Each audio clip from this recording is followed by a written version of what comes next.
Paddy Power are gearing up for Cheltenham and offering non-runner money back on all races at the Cheltenham 2018 Festival. Paddy Power, you beauty! Applies from midday on January the 9th. T's and C's apply. 18 plus. BeGambleAware.org.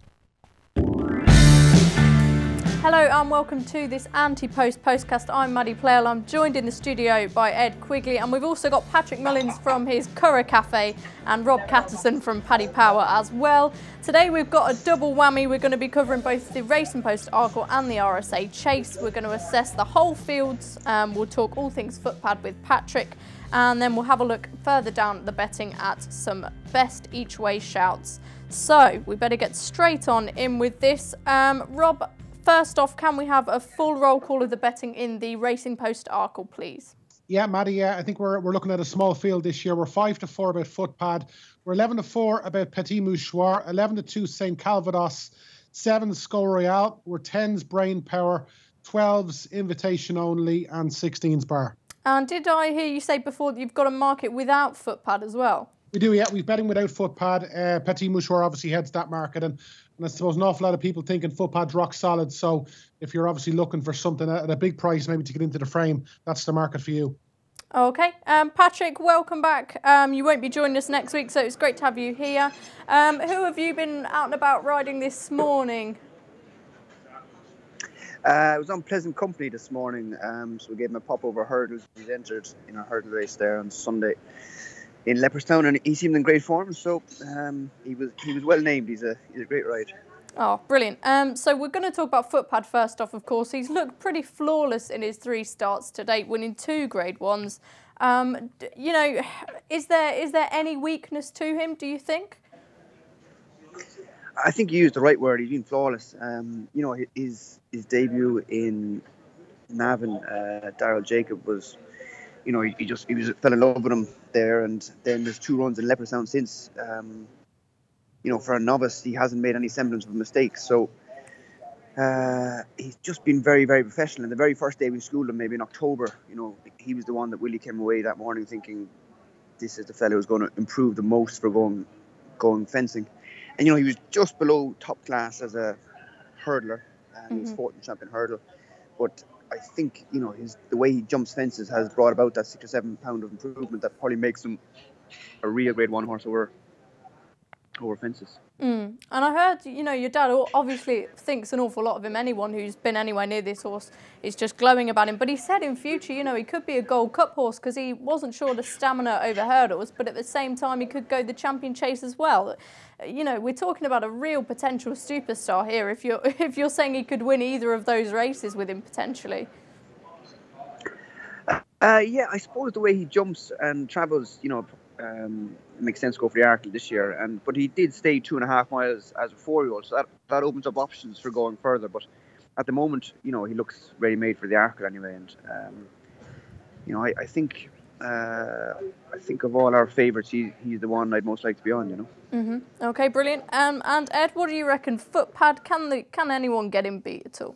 Possibly, yeah. I mean, let's not forget this is a really good race on paper.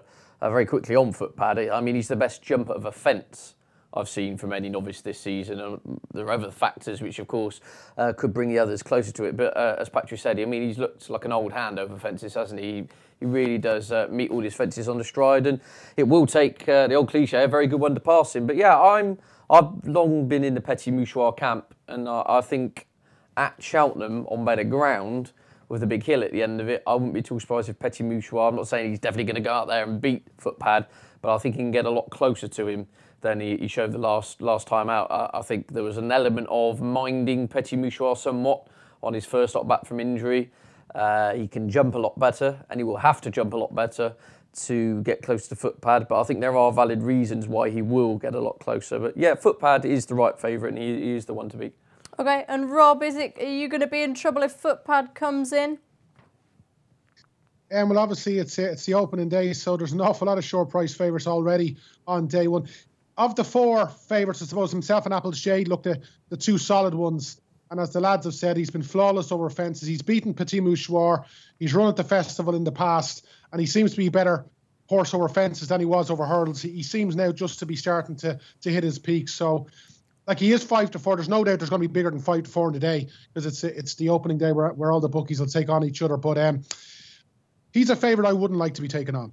Okay, and of course Willie's won the race with Duvan and Under So before. And Footpad isn't the only runner that you're going to have potentially, Patrick. Who are we likely to see? I know Montalbano's in there, Kenboy and Asturia as well.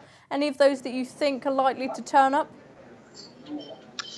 I know a few of ours are entered at the weekend in Navan, Astoria, Montalbano. I think Saturnas is in there as well. There's a 2-mile one, grade 3 novice chase there. So it's possible that a few of those might stay at home.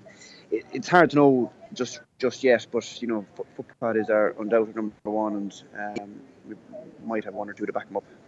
Okay, fantastic. Let's mention some of the market leaders. Ted, you've mentioned Petit Mouchoir, of course, but we've got St Calvados, who's been really impressive as well, and So Royal, who's not really done that much wrong either. Who would you consider Footpad's main danger, perhaps, other than Petit Mouchoir?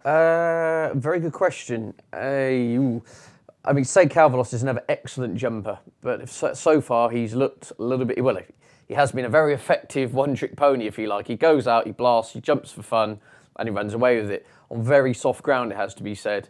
Here, he gets classic opposition. Can he repeat those tactics? I'm going to call it spring ground. We're in the middle, it's going to be snow blizzard ground no guarantees at this stage. Yeah, exactly. But my point being, whatever they race on at Cheltenham, I would presume would be quicker than what he tackled at Warwick, for example, last time out, which was hock deep by all accounts. So that I don't know what to make of him, in all honesty. As for So Royal, he's clearly a very classy horse. He's a very good hurdler. Form ties in with Petit Mouchoir and Footpad from last year's champion hurdle, and he won the Grade 1 over fences at Sandown in November in excellent style, didn't he? Back in December, I think it was. So, thing with So Royal, the big negative with him, his form appears, looking at his profile, to all seem to tail off in the spring for whatever reason, and Alan King has alluded to it. He's a horse who in the autumn months has looked really, really good, and as soon as the sun's come out and we've got to Cheltenham Festival, you've only got to look, his run in the Triumph Hurdle was abysmal. He never really got in with a shout in the champion hurdle last year, and so I think it is a job for Alan King for whatever reason. They've never been able to keep this horse on the go for the whole season. So perhaps they're going to send him in here after a nice little break. That change of routine perhaps will shake things up. So in all honesty, I'm 50-50 between the two of them. I'm struggling to see which one will be the biggest danger, but I do respect both of them. I think they're very exciting horses, and they're both just like Footpad, perhaps not quite as good, but they are excellent jumpers of a fence. It's interesting you say that. Patrick, it'd be interesting to hear what you had to say about St Calvados. If he were to go out in front and try and make all tactically, do you see that as an issue for Footpad? Are you thinking of going, can you envisage him making all, or can you drop him in? What sort of horse, can you place him anywhere in a race? Yeah, I mean, it's going to be a fascinating race because obviously St Calvados seems to jump and go, and Petit Mouchoir usually does that. I think we made the running the last day because essentially it was a 2-horse race and Petit Mouchoir didn't make the running, so we took the view that our fella jumps fantastic and he was probably going to be fitter than Petit Mouchoir, and that's how it worked out. I mean, we put Petit Mouchoir's jumping under pressure early on and he made 2 bad mistakes the first 2 fences, and then it looked like he got tired at the end. I don't think our fella needs to make the running at all. He'd be quite happy to take a lead, so it will be a fascinating race. And So Royal, Petit Mouchoir and St Calvados are 3 formidable opponents, but I think up to 3 of them, I'd like to think we might have Petit Mouchoir's measure looking at how he jumped the last day, and I think we might have So Royal's measure looking at the champion hurdle form from last year. So St Calvados is the question mark, so I think he's the one I'd be most worried about. He's the unknown quantity, as we say. Be interesting to see him on hopefully better ground, as you've said, Ted. Rob, anything to add to that? Any horse perhaps that you think can really challenge Footpad? Yeah, I'd probably agree with Patrick. I don't give Petit Mouchoir any chance. He doesn't jump good enough, even when he won on his racing debut. At Punchestown, he wasn't foot perfect. You got to remember, he fell in a fighting 5th as well. So it's not just the case that he wasn't good over fences the last day. Scorial's been a bit hit and miss. And St Calvados, I suppose, in England, he's been like Footpad. He's been unbeaten. He's getting better all the time. And even though he's been doing all his winning on soft ground, he's by Saint de Saints, who's the same sire as Jack Adam, Quito de la Roque, Kelesprit. They've all won on good ground. So we're probably a little bit silly to say that he's not going to be as good on good ground. He's definitely the bet to me in the betting without Footpad. Footpad is rock solid, but St. Calvados is exciting, and I'd be shocked if it wasn't him who gave him most to do.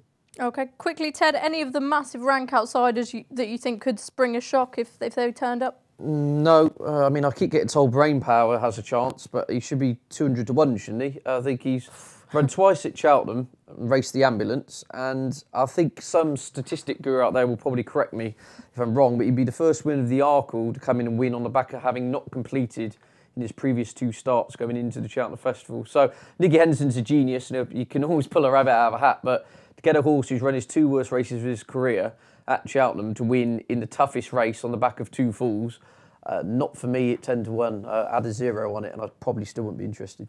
Okay, and Patrick, anything to add? Have you got one that perhaps could turn up at a big price that you're interested in, or is it just a case of letting Footpad do his thing? I'd be happy to let Footpad do his thing, exactly. Brilliant. Right, go on then, Ted. Kick us off. Who wins and who's your best each way bet?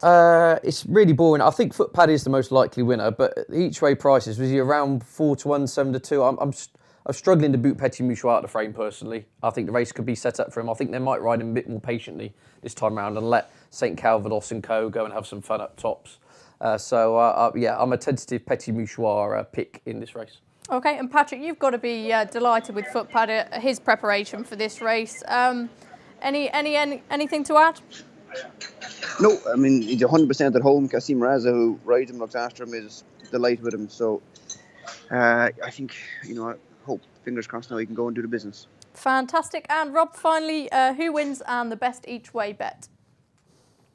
Yeah, well, Footpad all day long. Obviously, St. Calvados has been flawless. I suppose if you're looking for something at a price to go, well, North Hill Harvey's Cheltenham record's pretty good. He's, I think he's 4 from 6 at Cheltenham. He's won his last 2. I know he's got ground to find on St. Calvados and Score Real, but if you like horses for courses, North Hill Harvey at 16s might be value.